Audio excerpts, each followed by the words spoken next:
Todo mundo bem? Boa tarde, boa tarde. Kevin, Maria Clara, Gabriele, Tamires. E aí, gente? Tio, o Salles está falando aí com o senhor no chat, porque ele está sem som. Certo, eu vou abrir aqui o chat. Porque ele está sem o fone, né?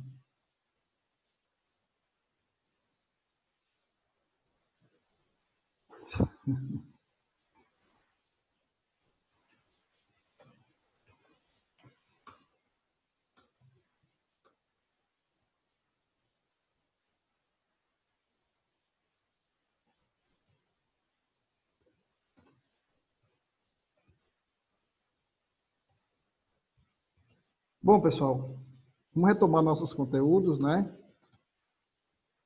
Desejando que vocês estejam todos bem.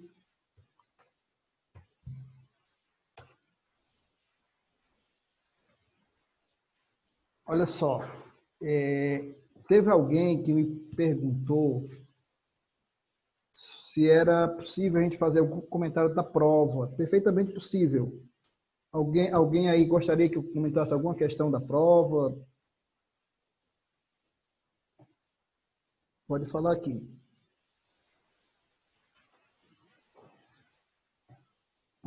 Tudo bem, Salles, você foi bem, cara. Você acertou 3 das 5. Show de bola, não fica triste não.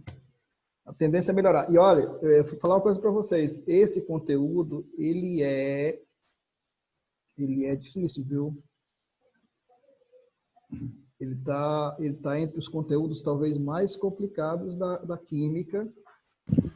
Tio, tem gente pedindo para entrar. Opa, obrigado.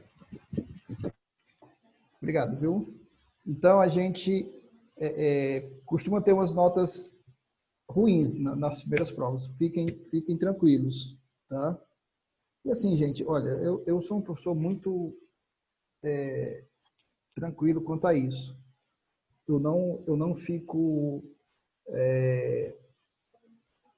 medindo o meu aluno por causa de uma nota, não, tá?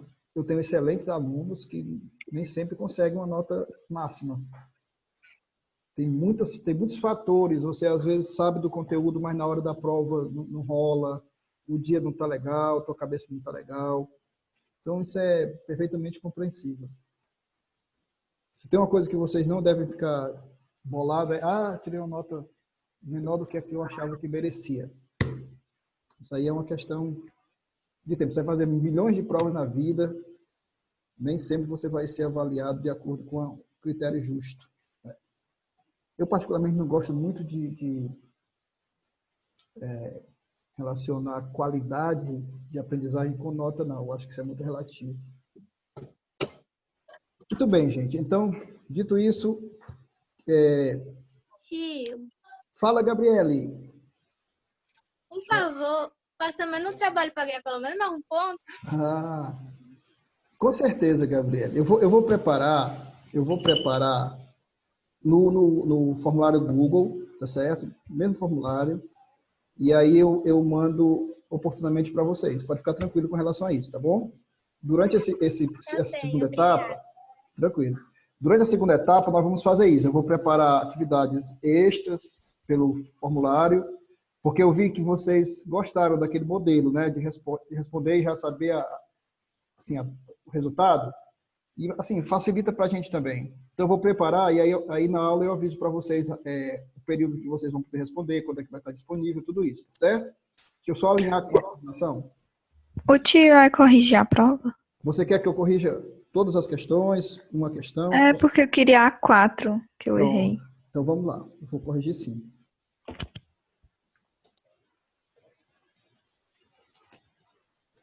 Deixa eu passar aqui para compartilhar o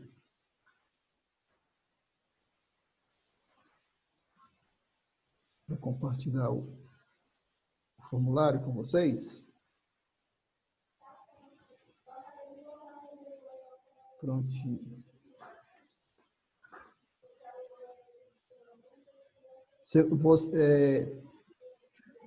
Beatriz, você está vendo o formulário aqui, tranquilo? Sim. É só a quarta mesmo? Alguém tem mais alguma questão? Posso ir direto para a quarta, né? Pronto. E eu corrige tudinho? Sem problema. Vamos então aqui. Primeira questão, pessoal. Essa eu acho que ninguém errou.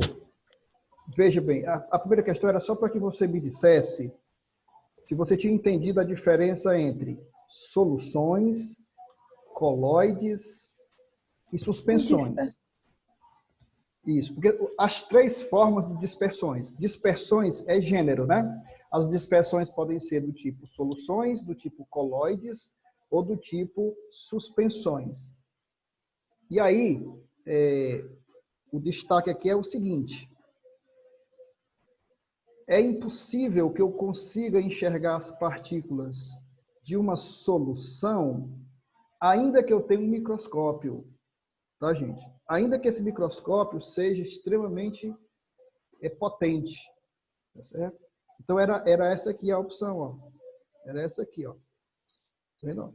É impossível enxergar as partículas dispersas em uma solução, ainda que utilizando um microscópio. Bom, por que é, professor? Porque a partícula dispersa dentro de uma solução, ela é muito pequena. Ela tem um tamanho tão pequeno que está fora do alcance até de um microscópio eletrônico. Tá certo, gente? Tudo bem? Professor, essa aqui, o tamanho da partícula dispersa é maior que 1000 nanômetros. Essa é uma suspensão. Suspensão. Tá bom, gente? Só para lembrar, para ser justo com vocês, eu falei para vocês, ó, eu poderia tirar questões de outros lugares e tudo mais, mas eu não gosto disso, eu gosto de tirar questões do livro de vocês. Se vocês vierem aqui, ó, no tópico 11.1, estou aqui só para mostrar para vocês que eu sempre vou fazer isso aqui, ó. Olha aqui, ó. O que é que tem aqui? Aqui tem uma classificação das dispersões e exatamente o que eu pus lá na prova estava aqui, ó. Por exemplo, eu perguntei sobre soluções. Lá na primeira questão, ó. É impossível enxergar as partículas, mesmo utilizando o microscópio. Esse texto, que é do livro de vocês, eu transpus para a questão lá, ó. Vocês podem ver. Quem tem tamanho maior que 1000 nanômetros? Suspensões. Então, gente, a questão eu tiro sempre do livro de vocês para valorizar essa ferramenta, para vocês sempre procurarem o livro para poder... Porque, assim, eu não acharia justo tirar questões de outra fonte se vocês têm um livro que eu adotei porque eu achei que é um livro confiável, né? Beleza? Vamos para a segunda? Segunda questão. Sim. A curva de solubilidade, vocês viram lá, ela é uma ferramenta interessante porque ela permite ver ao mesmo tempo se a solubilidade está aumentando com o aumento da temperatura ou não. E aqui eu tenho 4 sais para a gente fazer a comparação. Então, gente, observem. Esse primeiro sal aqui que está representado pela curva azul é o clorato de sódio. E é visível que com o aumento da temperatura, a solubilidade dele vai aumentando. Ou seja, esses sais, em regra, quanto maior a temperatura, maior quantidade de sal eu consigo dissolver em água. Isso vale para o clorato de sódio, para o nitrato de potássio, vale para o cloreto de amônio, que é esse sal aqui, e vale para o cloreto de sódio. Cuidado com o nome, porque esse aqui é cloreto, eto, e esse é o clorato, ato. Então, ó, alguns alunos ficaram na dúvida, porque a opção correta é essa aqui, ó. A solubilidade do clorato aumenta com o aumento da temperatura. Isso é uma verdade. A solubilidade do clorato, que é o da curva azul, aumenta com o aumento da temperatura. A do cloreto, ela praticamente não se altera, mas a do clorato aumenta. Tá bom, gente? Professor, por que não é o item A, a primeira opção? O item A diz que o cloreto de sódio tem a maior solubilidade a 60 graus. Pessoal, a 60 graus, quem tem a maior solubilidade é o clorato. Aqui está escrito cloreto. Então, é só um detalhezinho, uma letrinha, né, que pode fazer toda a diferença. Ou seja, se você não sabia que isso aqui é o clorato, de sódio, se você achava que é o cloreto, talvez você tenha marcado a opção A e você errou. Beleza? Dúvidas não, né? Então era aqui, ó, a opção D. A solubilidade do clorato aumenta com o aumento da temperatura.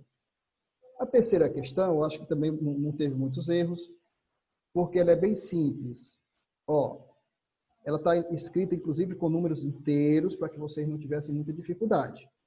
Eu tenho aqui um volume de solução de 2 litros, 80 gramas de um sal dissolvidos nesses 2 litros.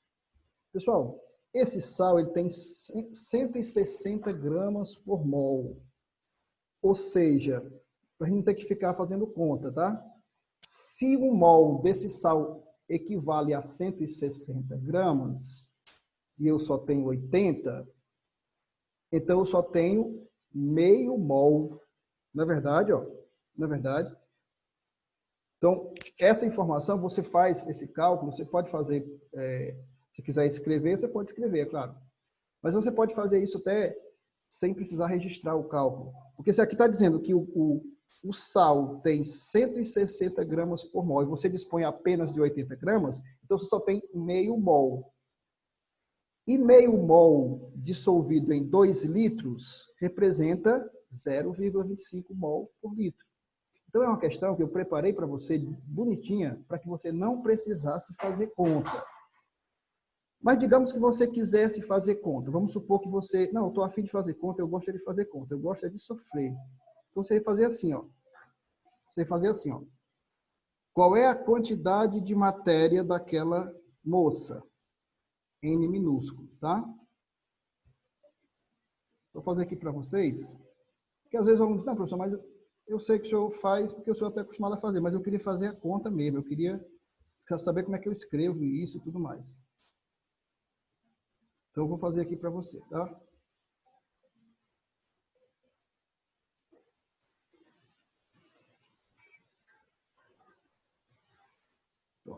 Então, ó, eu tenho 80 gramas de um sal, cuja massa molar é 160 gramas por mol.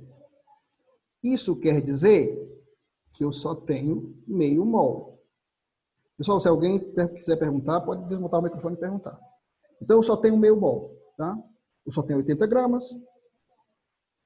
E aí, a concentração molar, e essa concentração aqui, gente, me permitam, eu vou colocar aqui um Mzinho, tá? Um Mzinho. Ela é resolvida da seguinte maneira. Por isso que eu disse que eu coloquei lá, nas aulas, você pergunta, professor, vai ter número fracionário? Eu evito trabalhar o máximo de números fracionários na prova para não sacrificar meu aluno. Então, veja, se eu tenho meio mol de soluto em 2 litros de solução, qual é o resultado dessa concentração? 0,25 mol por litro. Era só isso. Esse tipo de cálculo aqui você pode e deve fazer mentalmente, até porque no Enem você não vai ter tanto tempo para fazer conta escrevendo, tá? Quanto mais vocês treinarem, exercitarem o cálculo mental, melhor para vocês ainda, para ganharem tempo lá na hora do Enem. Beleza, pessoal? Tranquilo? Então era aqui, ó. Sim. Aí a quarta, que foi o grande problema, foi o problema da quarta. Vamos lá. Quarta, gente, é a seguinte. Lembra daquela situação que nós propusemos o seguinte desafio? Eu tenho 2 soluções com o mesmo soluto, mas com volumes diferentes. Uma tem 1,5 litro, a outra só tem meio litro. E concentrações diferentes. Uma tem 30, a outra tem 50. Então, eu misturo todos os conteúdos, os 2 conteúdos. E aí eu tenho uma nova solução. Tá? Aí eu fico me perguntando, como é que eu faço para descobrir a concentração dessa nova solução? Qual é o método? Aí, gente, eu já vou, para a gente ganhar tempo, os dados já vocês lembram bem? Ó, tá aqui os dados. É isso aqui, ó. Só que eu vou modificar aqui alguns dados. Tá travando.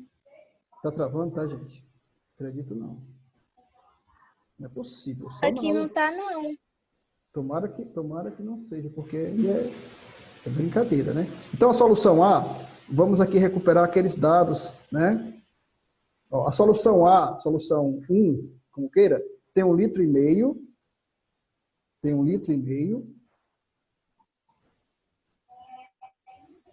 E a solução B tem meio litro. Tá certo, gente? Tá aqui, ó. Os dados, estou tirando daqui, ó. A solução 1, ou solução A, é 1,5 litro e a outra, meio litro. Uma tem 30 de concentração, a outra tem 50. Então, uma tem 30 de concentração. Só adaptar aqui. 30 gramas por litro. Parou de travar? Tá ok agora? Sim? Eu acho que é no celular da Bia, porque aqui no meu não tava travando. Tomara que a Bia esteja escutando. Tá me escutando, Bia? Tô. Ótimo. Então, Bia, isso aqui era um exemplo para 3, mas aí, para não ficar muito grande, eu botei só para 2 para vocês. Então, eu peguei 2 soluções, tá bom? Eu chamei A e B, ou 1 e 2, tanto faz. A primeira tem concentração 30, a segunda tem concentração 50. A primeira tem volume 1,5, a segunda tem volume 0,5. Se eu misturar os dois conteúdos, as duas soluções, como é que eu faço para descobrir a concentração da solução resultante? Então, gente, é esse trem aqui, ó. A concentração final é a média ponderada, como eu disse para vocês nas aulas, das duas primeiras. O que é média ponderada, professor? É o produto de cada concentração pelo respectivo volume. Vou fazer aqui bem bonitinho que vocês merecem. Vamos fazer bem bonitinho. Então, eu faço assim, ó. Eu faço assim. A concentração inicial, né? 30, né? Da primeira. Sim. E o volume não é 1,5, né? Então, 30 vezes 1,5. Vou usar só aqui os números. Só colocar entre parênteses para vocês não se confundirem. A concentração da segunda, gente, é 50. E o volume é 0,5. Olha aqui, sempre números fáceis de manusear para vocês não se complicarem com as contas. O volume inicial, o volume da primeira é 1,5, o volume da segunda é 0,5. Prontinho. Então, aqui nós teríamos já as contas para fazer. 30 vezes 1,5 dá 45. A metade de 50 é 25. E 1,5 somado com 0,5 dá 2. Se alguém tiver tendo alguma dúvida aí, pode falar, que a gente explica tranquilamente. Finalmente, 45 com 25 é 70, que dividido por 2... 35. Exatamente, garota. Muito bom, muito bom. 35. Essa era a resposta. Então, veja. Eu tinha essa forma. Isso aqui, meu anjo. Pois é. Pronto. Eu vou lhe mostrar agora. Foi bom você ter perguntado. Eu sempre disse para vocês, eu não dou rasteira em aluno. Tá? Eu vou mostrar aqui para você deve estar dessa forma. Talvez você não vá lembrar, porque no seu livro ela está bem mais complicada, mas eu lembro que numa aula eu mostrei ela da forma bem mais simples, mas dá para ver aqui. Está bem aqui, ó. No tópico 11.4, ó, olha como ela está mais complicada aqui essa fórmula. Ele propõe o seguinte. Pois é, eu vi isso aí, mas não acho essa forma. Ele propõe não. o seguinte, ó. Ele propõe misturar 3 soluções de volumes. Aliás, ele propõe misturar 4, ó, de volumes diferentes e concentrações diferentes, tá vendo, ó? Então, o tópico 11.4, ó. Imagine que você misturasse 4 soluções de concentrações diferentes e volumes diferentes. Qual seria a concentração final? C1V1 mais C2V2 mais C3V3 mais C4V4 sobre V final. Está aqui a fórmula. Ó. Essa aqui foi a fórmula que nós usamos, tá certo? Para a gente Percebeu aí, ó? Só que eu ainda fui assim, mais assertivo. Eu coloquei mais simples, porque eu coloquei só duas. E eu já O Ti coloquei tinha passado, não foi? Tinha sim. Tinha sim. Eu Eu não tô... anotei, só que eu tentei botar na forma que o Ti deu, eu tô bem conseguindo. Mas tranquilo, ó. Como eu disse para vocês, pessoal, isso aqui nós temos uma série de dificuldades, nós estamos à distância. A gente, às vezes, eu aqui na sala, eu estou olhando para o tempo está passando. Né? Então, às vezes, eu quero repetir, mas eu sei que o tempo não dá. Enfim, a internet, às vezes, sabota a gente. Por isso que eu acho que a gente não pode pegar pesado demais também. Aqui tinha um exemplo com 4. Eu coloquei lá na prova de vocês um exemplo com 2. Né? Porque eu acho que é justo. Mas, ó, como eu sempre digo para vocês, isso é uma aprendizagem. Eu tenho certeza que esse tipo de questão, assim, daqui para frente você não erra mais, tá? Beleza? Pois está aqui a solução, ó, para quem quiser fazer aí.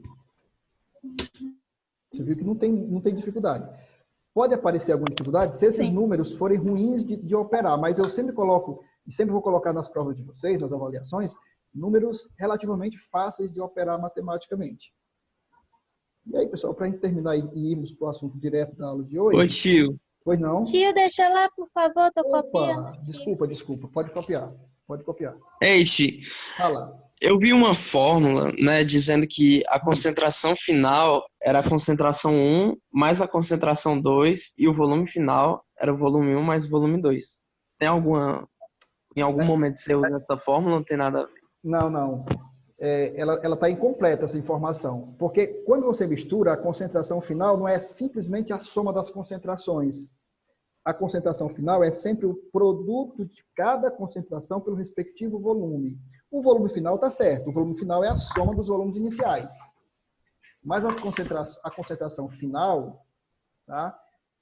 Ela sempre tem que levar em consideração o volume inicial. Tá bom? Não é só somar as duas concentrações, não. Só que foi o que muita gente fez, que é o erro mais comum, pegou as duas concentrações, somou e dividiu por 2. Tá? 30 mais 50, 80 por 2, 40. Por que está errado Foi isso? o que eu fiz. Pronto. Foi isso mesmo. Gente, a melhor forma de aprender, vou dizer uma coisa para vocês. A melhor forma de aprender é aprender com os erros da gente. Por que você não pode fazer isso? Porque você só pensou na concentração, você não pensou nos volumes. Entendeu? Você não pensou nos volumes. Sabe quando que isso daria certo? Se os volumes fossem iguais. Aí daria certo. Mas como os volumes são diferentes, então você não pode simplesmente somar as duas e dividir por 2. Porque aí seria uma média aritmética. E nesse caso aqui é uma média ponderada. Maravilha? Copiaram agora? Show. Sim. Então, voltando lá para a última questão, mas essa estava tranquila, porque essa aqui tem só um detalhe que talvez escapou para alguns de vocês. Pessoal, os efeitos coligativos, eles decorrem da dissolução de um soluto em um solvente puro. Então, toda vida que eu preparo uma solução, ali já estão presentes os tais efeitos coligativos. E eu esclareci isso para vocês aqui. Ó. Um dos efeitos, que é o tonoscópico, representa a diminuição da pressão de vapor quando comparada com a do solvente puro. A gente trabalhou bem esse assunto aqui. E olha aqui, ó. E é tanto maior esse efeito, quanto maior for o número de partículas em solução. Vamos traduzir isso. Quanto maior a concentração da solução, quanto mais partículas você tiver naquela solução, maior o efeito tonoscópico. Então, eu mostrei para vocês 4 soluções de concentrações diferentes. Esquece os volumes. O que determina se o efeito tonoscópico ou qualquer outro efeito coligativo vai ser mais intenso ou menos intenso é a concentração. Concentração, eu falei isso aí. Olha aqui, ó. Então, esquece o volume. Se a concentração da solução D é a maior de todas, na solução D os efeitos são mais intensos. Era simples assim, não tinha que fazer conta nem nada. Era só lembrar disso, ó. Quanto maior for o número de partículas em solução, ou seja, quanto maior for a concentração da solução, maior vai ser o efeito coligativo, tá? E isso vale para todos eles. Maravilha, gente? Sim.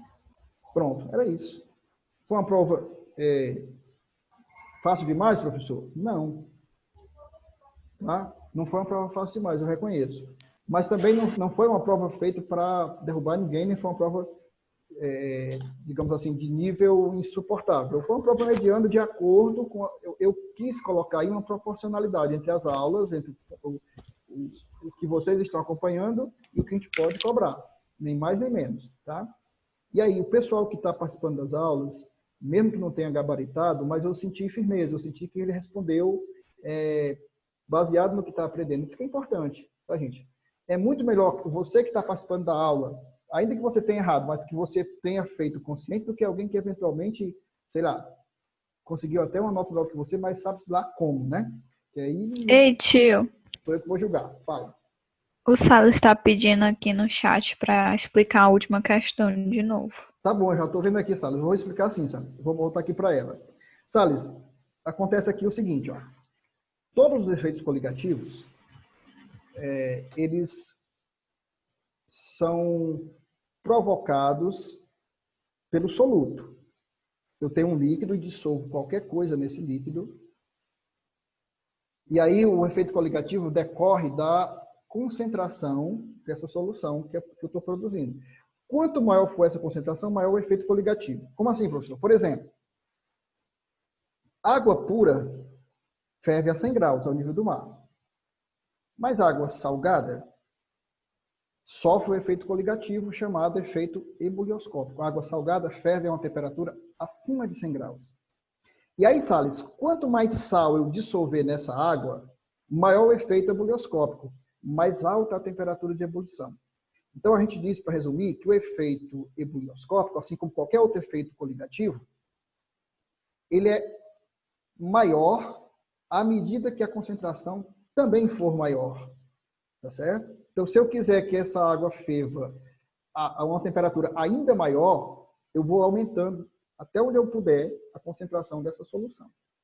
Pronto. Então, a questão 5 desafiava vocês na seguinte forma. Eu coloquei 4 soluções com concentrações diferentes.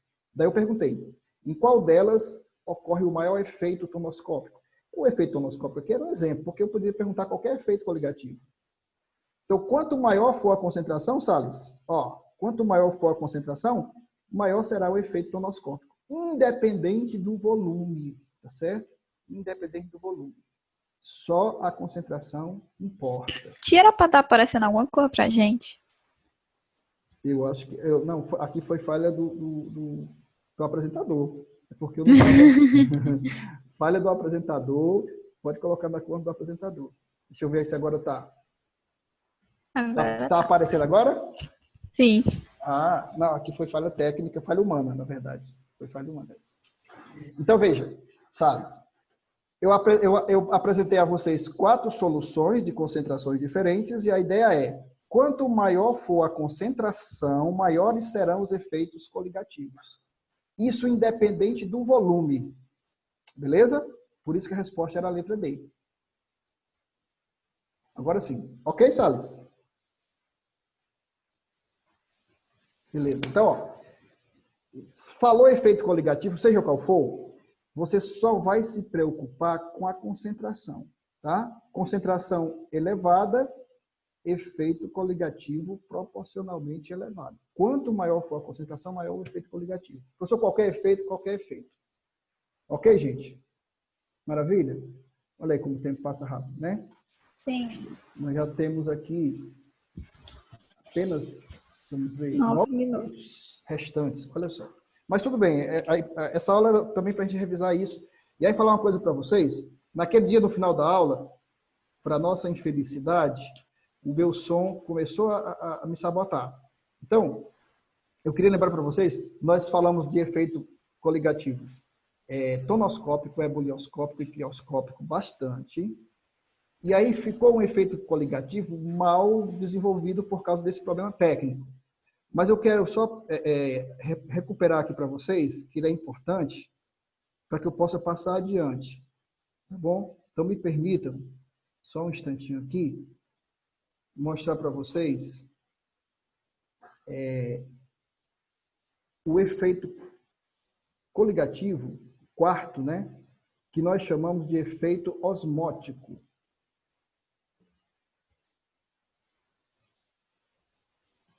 Esse efeito osmótico, pessoal, ele aparece, por exemplo, eu vou dar um exemplo prático para a gente já assimilar. Se eu colocar uma carne, como nós chamamos aqui no Maranguape, uma carne fresca, uma carne que acabou de ser retirada do animal, em contato com o sal, o que acontece? O que o sal vai fazer com essa carne? A carne tem bastante água. A carne acabou de ser retirada do corpo do animal. Eu sei que o problema, o exemplo está ruim por causa dessa história aí de matar animais, eu acho terrível. Mas, enfim, é uma prática da nossa região. Mata os animais e aí vai salgar a carne. Pronto. Carne de sol, beleza. O que você pretende quando você salga a carne do animal? Você quer retirar o excesso de água para que ela possa durar mais tempo, para que ela não se estrague, assim, a linguagem popular. Então, a pergunta que vem aqui é a seguinte: por que o sal consegue fazer isso? Por que o sal consegue espontaneamente retirar a água da carne? Então, a resposta está aqui, ó. Porque quanto mais concentrada for uma solução, mais facilmente ela vai receber líquido de outra solução que esteja diluída. Para exemplificar isso, deixa eu mostrar aqui. Eu tenho uma solução concentrada à esquerda dentro dessa estrutura. Isso aqui é um tubo em U que se usa muito em laboratório. E aqui, pessoal, tem uma membrana que pode permitir a passagem de água para um lado ou para o outro, tá? É uma membrana semipermeável, não passa partículas sólidas, mas passa água. Então, do lado esquerdo eu tenho uma solução concentrada, digamos que seja água salgada, e aqui uma solução diluída, água pouquinho salgada, quase não tem nenhum sal, quase doce, digamos assim. Pergunto a vocês, se eu colocar esse objeto aqui no ambiente, vocês acham que a água passa para a esquerda ou para a direita em maior quantidade? A seta está indicando, né? Tá? Sim.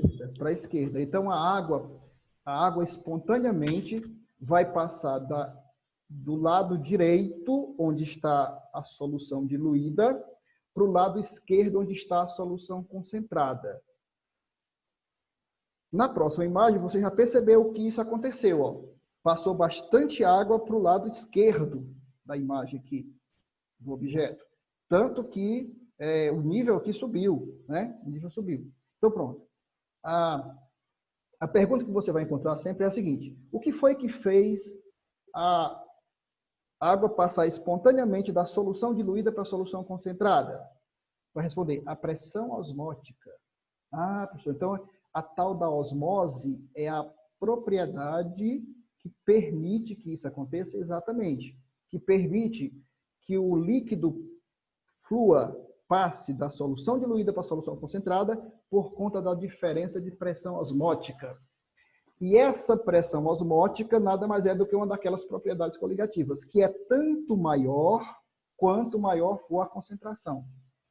Em outras palavras, quanto mais concentrada tiver essa solução do lado esquerdo, maior a pressão osmótica e, consequentemente, mais água passará da solução diluída para a solução concentrada.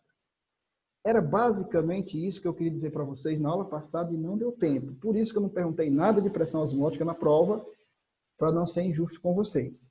Tá bom, gente? Então, nesses 4 minutinhos, eu só quero fazer o seguinte. Professor, o que é que a gente vai estudar amanhã? Qual é o nosso próximo assunto? Então, me permito aqui apresentar o tema para vocês e pedir a vocês, pessoal, isso é um pedido, assim, ó, do fundo do meu coração, que leiam isso aqui, ó, que eu vou mostrar para vocês. Tá bom? Eu sei que às vezes o texto científico ele não é agradável, mas façam um esforço. Nós vamos falar de cinética química, tá? E nós vamos começar falando bem suavemente. Começamos na página 346, tópico 12.1. O que é cinética química, professor?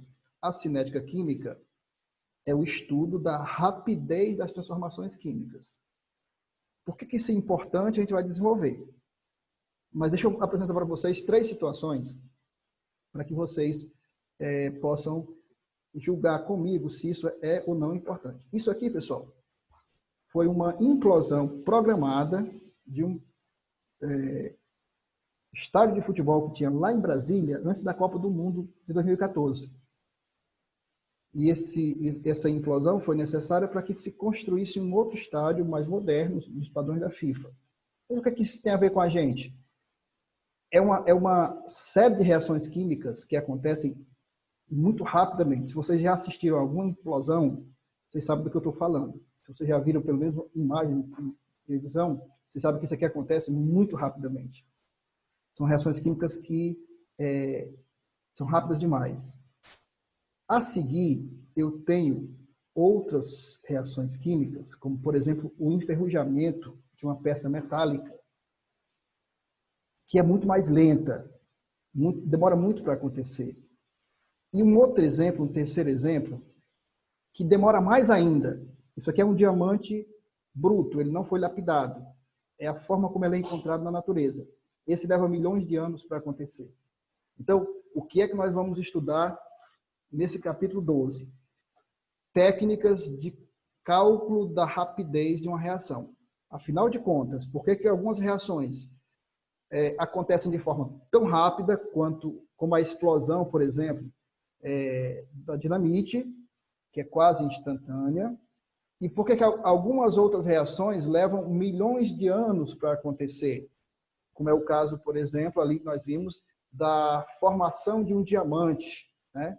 Você sabe que diamante ele é produzido a partir de restos orgânicos, né, pessoal? Restos de plantas e de animais. É matéria orgânica. Só que ele leva milhões de anos para chegar àquela estrutura que você conhece. Então, o capítulo 12 é para a gente discutir isso. Por que algumas reações são tão rápidas e outras são tão lentas? Quais os fatores que determinam isso? E, afinal, como a gente calcula esse tipo de... não vamos chamar de velocidade, esse tipo de rapidez, tá? O termo técnico é rapidez das reações. Beleza, pessoal? Então, a gente está chegando ao final. Quero mais uma vez agradecer a vocês pela participação de sempre, parabenizar pelo resultado das provas, independente de nota, tá? Independente de nota. Pedir a vocês que leiam esse tópico 12.1 para a gente desenvolver esse tópico amanhã com mais profundidade. Combinado? Beleza? Sim. Obrigado, Beatriz. Obrigado, Gabriel, pela participação. Salles, como sempre. Vitória, Natan, Caduzinho. Caduzinho tirou uma nota muito boa. Parabéns. João Vitor, Isabela, Kevin, se eu esqueci de alguém, me perdoe. Valeu demais, pessoal. Até amanhã. Ótimo resto de tarde para vocês. Até, tio. Tchau. Boa tarde. Amanhã. Amanhã.